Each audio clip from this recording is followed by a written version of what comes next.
Hey, this is Chris from Stockspot, and I'm going to be talking in this video about how to keep your shares and money and super safe in the current world environment. And as I'm sure you've read and seen, there's been some huge data hacks in Australia over the last few years, whether it was Medibank, Optus, Qantas more recently, and actually even some of the biggest super funds in Australia got hacked and money got stolen from accounts. So I think it's more important than ever that you're aware of how to keep your money safe and how to avoid some of these big cybersecurity threats.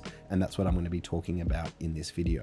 So the first thing I think everyone can be doing that really helps to protect your money and is available not within super, but within all of the non-super investments is really make sure that your investments are held in your name beneficially and legally, and that means holding them on a HIN. And I think this is a really important one for anyone that wants to be certain that their money and their shares will still be owned by them, even if their stockbroker goes belly up. And we've seen this happen a few times in Australia where a stockbroker has collapsed. But then as they've been figuring out what's happened behind the scenes, they've actually realized that all of the investments that stockbroker said were there weren't really there. And that's because all of the investments weren't held individually, they were held in a segregated account. So at Stockspot, my advice has always been to hold your shares in individual accounts on separate HINs. That means you have full transparency through to the registry of what you actually own.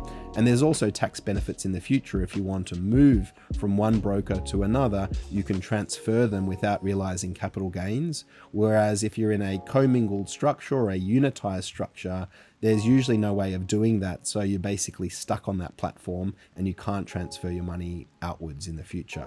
So that's my first tip, is make sure that your shares are owned in your own name on your own HIN.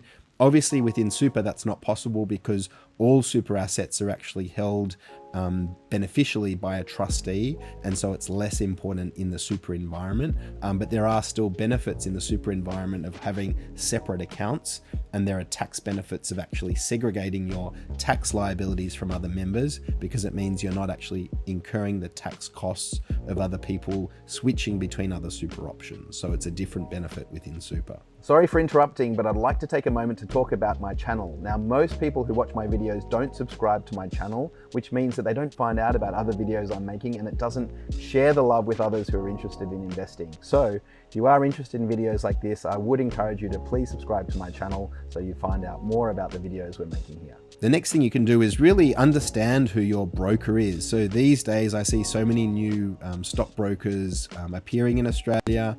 Some are local based, some are based in other countries around the world, some are from other countries and that have set up small offices in Australia.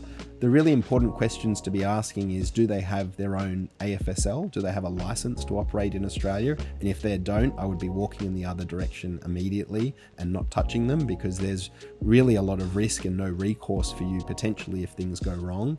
And really try and understand, where are they physically located? Where are their offices? Are they physically in existence in Australia, or is it just a shell office for a business that's actually based somewhere else around the world? Because this really helps you get more confidence that there is a process for recourse if something goes wrong. The last thing you want is to be dealing with a global business that shuts down in Australia and then you have to chase them through the courts in the US or Asia. You want to make sure that you've got local recourse if something goes wrong.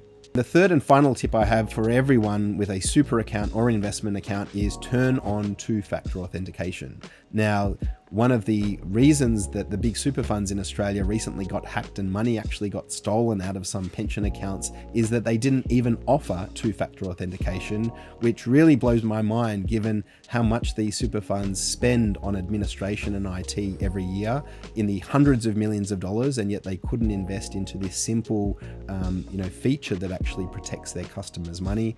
I have seen since the hack, a few of them have now launched two-factor authentication, but I would make sure that you're first of all in a product that offers two-factor authentication and that you have it switched on. It's not always completely fail-safe, but it does give that extra layer of protection. So if someone comes in and tries to steal money from your account, they'll be blocked because you'll get a text about it and they won't have access to your two-factor code either. And so it's something that we've offered for many years at Stockspot, both for logging in, but also for withdrawing funds, to add that extra level of security for people and ensure that even if someone hacks into your account, they can't actually steal your money. And really, they're the 3 tips I'd have for anyone in terms of how they can really make sure your money and super and investments are safe. Own it on your own HIN, so own the assets yourself. Make sure you really do a bit of due diligence into the broker, who they are, where they're located, whether they have a local license, and set up 2-factor authentication and the highest level of security on your account that's possible.